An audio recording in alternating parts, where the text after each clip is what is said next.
मुख मानो चंद्रमा सा। देखो इतना समझ लो शॉर्ट में, जो शब्द काव्य की शोभा बढ़ाते हैं अलंकार कहलाते हैं। अलंकार से मिलकर दो शब्दों को मिलकर बना है अलंकार। अलंकार अर्थ होता है आभूषण, यानी जो काव्यांश में जो शब्द काव्य की शोभा बढ़ाते हैं अलंकार कहलाते हैं।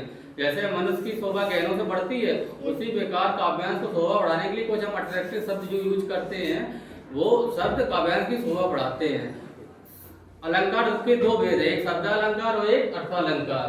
शब्द अलंकार शब्द के आधार पर जो परिवर्तन होते हैं वो क्या होते हैं शब्द अलंकार। जैसे काली घटा का घमंड घटा, यहाँ पे घटा दो बार आया है, काली घटा का घमंड घटा, काली घटा का घमंड घटा। घटा घटा का दोनों का अर्थ अलग है, काली घटा का घमंड घटा। दूसरा क्या है अर्थालंकार, अर्थ के आधार पर जो शब्द वाक्य का अर्थ बदलते हैं अर्थालंकार कहलाते हैं। जैसे मुख मानो चंद्रमा सा, मुख मानो कैसा चंद्रमा सा। अगर हम कहते हैं मुख तुम्हारा मुख चंद्रमा जैसा है तो ठीक लगता है, अर्थ वही है। हमने कह दिया मुख मानो चंद्रमा सा तो भी अर्थ वही है, लेकिन सुनने में अच्छा ऐसे लग रहा है मुख मानो चंद्रमा सा। किससे तुलना कर दी गई चंद्रमा सा, मानो चंद्रमा सा। हम कहते चंद्रमा जैसा है तो सिंपल वाक्य लगता, लेकिन हमने तुलना करके मुख मानो चंद्रमा सा उसको अट्रैक्टिव बना दिया इस वाक्य ने। तो ये क्या है अलंकार के दो भेद।